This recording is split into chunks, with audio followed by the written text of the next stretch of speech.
Today, Queen Elizabeth II is the head of state of the great nation of the Hebrew Covenant called Great Britain. Her genealogy chart, according to the College of Heralds in London, traces her blue bloodline back to Abraham, who many modern scholars believe to be the Egyptian pharaoh, Amenemhet I. By connecting 22 dots, the true Hebrew and royal Egyptian identity of Queen Elizabeth II comes into focus. Number 1. What is the stone of Jacob, a Hebrew patriarch, doing beneath the Queen's throne chair? Number 2. Why was the Queen crowned at her coronation ceremony on top of a symbolic Egyptian step pyramid? Number 3. The monarch's crown has 12 stones at the base, each representing the 12 Hebrew tribes. The 12 stones of the 12 tribes were also worn on the breastplate of Hebrew high priests in Canaan. Number 4. The Union Jack represents the reunion of the United Kingdom of the 12 tribes of Jacob, or Jac-Ub. The Union Jack is red, white, and blue, the same colors as the 3 crowns of Egypt. Number 5. The royal scepter originates in ancient Egypt and was carried by the Egyptian god Amun and by Egyptian pharaohs, who called themselves the Son of God. The royal scepter is now carried by pharaonic descendant Queen Elizabeth II. Her scepter contains the world's largest cut diamond, called the Star of Africa.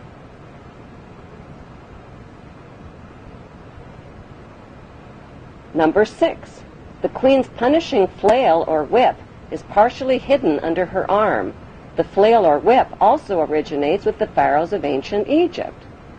Number 7. The symbol of the bee can be found within the Queen's royal wardrobe. In ancient Egypt, bees were the symbol of Egyptian royalty as well as the symbol of Egypt. Number 8. The symbols on the British coat of arms reveal Britain's Hebrew origin. According to the Bible, the harp symbolizes the Hebrew King David. The biblical lion and unicorn holding up the shield symbolize the nation of Israel.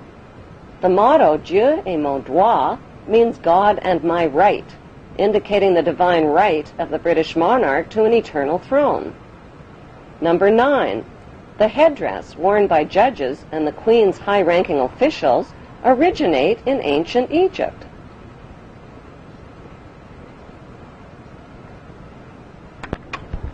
Number 10.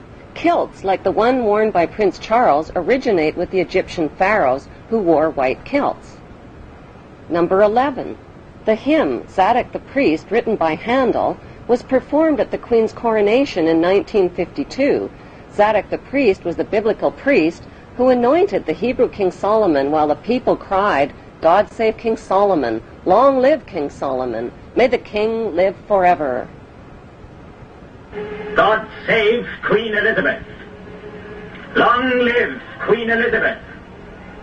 May the Queen live forever.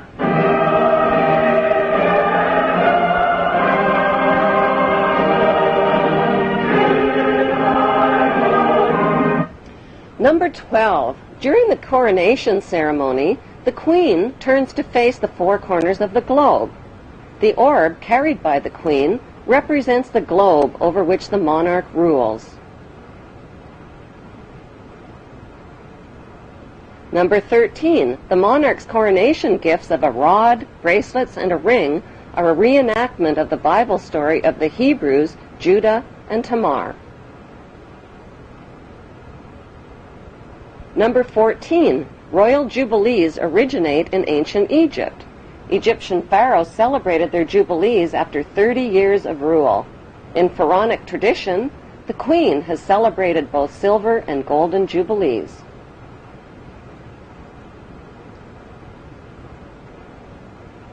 Number 15. Incest was practiced by ancient Egyptian royalty.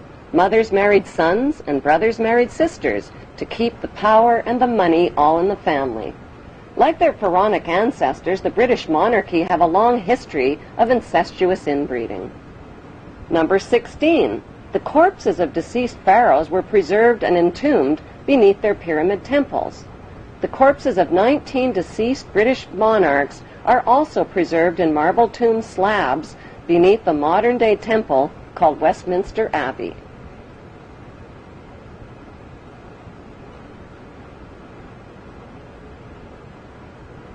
Number 17.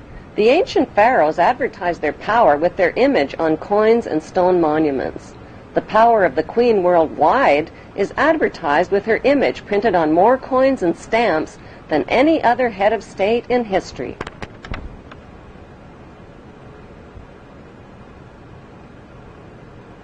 Number 18. The structure of government in ancient Egypt was a step pyramid model, with the Grand Vizier and priesthood one step below the pharaoh. Today's monarchy reigns using a much more sophisticated pyramid model of authority.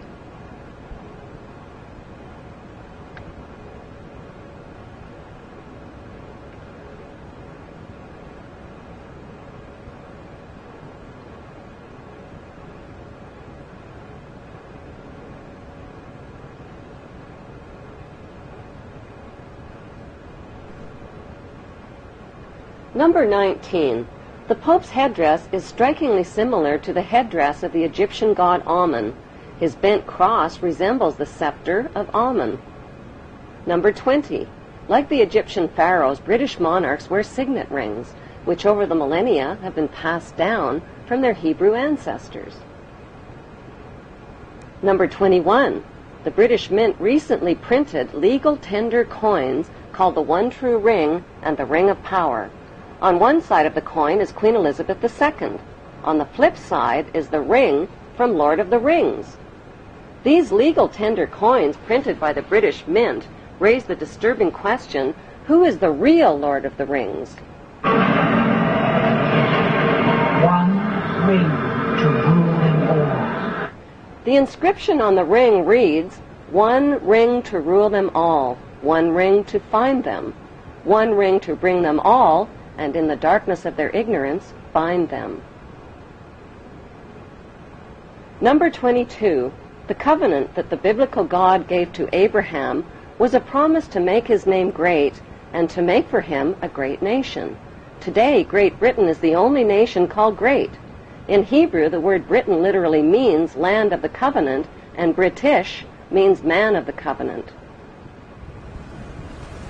How on earth did the Hebrew throne of ancient Egypt and Canaan end up in Great Britain under Queen Elizabeth II?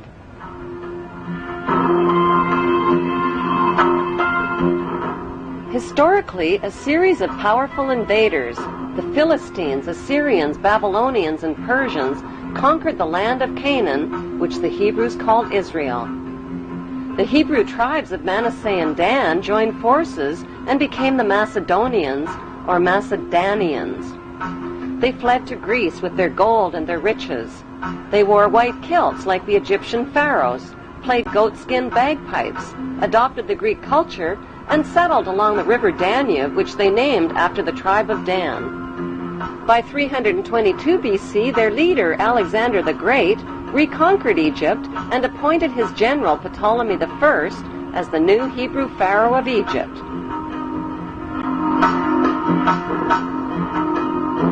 Cleopatra was the last in a succession of Hebrew Ptolemy kings. Although Cleopatra is considered to be the last of the Egyptian pharaohs, author Ralph Ellis claims that Jesus was the last of the Hebrew pharaohs of Egypt. Jesus, a pharaoh? How is that possible? The historical facts show that the last pharaoh of Egypt was Ptolemy XV, who was nicknamed Caesarion or Little Caesar. Born in 47 BC, Caesarion was the son of two of the most famous parents in world history, Roman ruler Julius Caesar and Egyptian pharaoh Cleopatra. When Caesarion's mother, Cleopatra, proclaimed herself to be the reincarnation of the virgin goddess Isis, Caesarion became the son of a virgin mother goddess. When Caesarion's father, Julius Caesar, was elevated to the status of God by the Roman Senate, Caesarion was recognized as the son of God and heir to God's kingdom, the Roman Empire.